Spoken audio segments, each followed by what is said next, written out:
السلام علیکم رحمۃ اللہ وبرکاتہ۔ عمر دراز بزرگان دین کے لیے ایک میسج دینا چاہتا ہوں۔ بڑے خوش نصیب ہیں وہ لوگ جنہوں نے 60 سال کی عمر پائی، لیکن وہ لوگ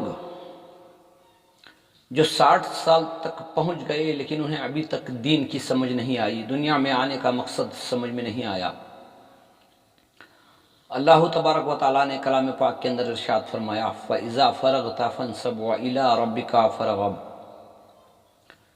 جو لوگ عمر دراز کر چکے ہیں، یعنی بہت سارے کاموں کو انجام دیتے ہوئے وہ 60 سال تک پہنچ گئے یا بڑھاپے تک آ پہنچے، تو اب ان کو چاہیے کہ وہ آخرت کی تیاری کریں۔ جس رب سے ملنا ہے اس رب سے ملنے کے لیے تیار ہو جائیں، کیونکہ جو لوگ بڑھاپے کو پہنچ جائیں گے اب انہیں یہ یقین ہو چکا ہے کہ اب ہم جوان ہونے والے تو نہیں ہیں، اب ہمیں اللہ سے ملنے کا وقت آ چکا ہے، تو اس کی تیاری میں لگ جائیں۔ اور خود حضور پاک صلی اللہ علیہ وسلم کے ذریعے سے اللہ تعالیٰ نے ہم تک ایک بات پہنچائی ہے۔ سورہ نصر کے اندر اللہ تعالیٰ نے فرمایا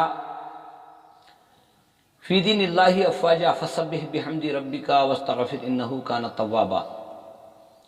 جب لوگ اسلام میں پے در پے داخل ہو جائیں، یعنی آپ جس مقصد کے لیے آپ کو بھیجا تھا وہ مقصد پورا ہو جائے، تو فسبح بحمد ربک واستغفر، اللہ کی حمد و ثنا زیادہ کیجئے اور توبہ استغفار کیجئے، اللہ بڑا توبہ کو قبول کرنے والا ہے۔ تو امت کو اس میں یہ پیغام ملا، وہ لوگ جو 60 کے آگے چل رہے ہیں انہیں چاہیے کہ وہ اللہ کی حمد و ثنا زیادہ کریں، توبہ اور استغفار زیادہ کریں، اور اسی کے ساتھ اپنے گھر اپنے ماحول کو دیکھیں۔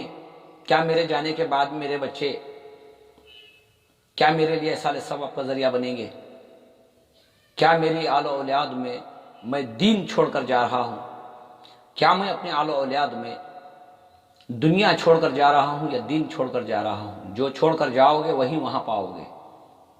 اکثر ایک طبقہ آج عمر دراز ہو چکی ہے لیکن وہ اپنے آپ میں مست مگن ہے، انہیں پرواہ ہی نہیں ہے کہ ہمیں ایک ایسے مقام پر جانا ہے جہاں ہم سے پرسش کی جائے گی، پوچھ تاچھ کی جائے گی کہ تم نے اپنی زندگی میں کیا کیا اور تمہارے پیچھے کیا چھوڑ کر آئے ہو۔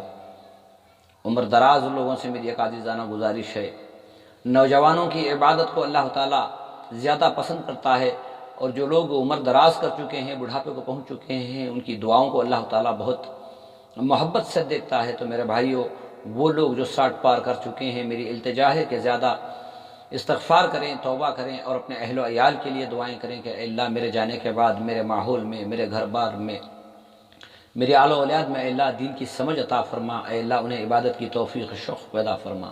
انشاءاللہ دعاؤں کی برکت سے اللہ تعالیٰ ہمارے اہل و عیال کو اللہ تعالیٰ دین پر باقی رکھے گا۔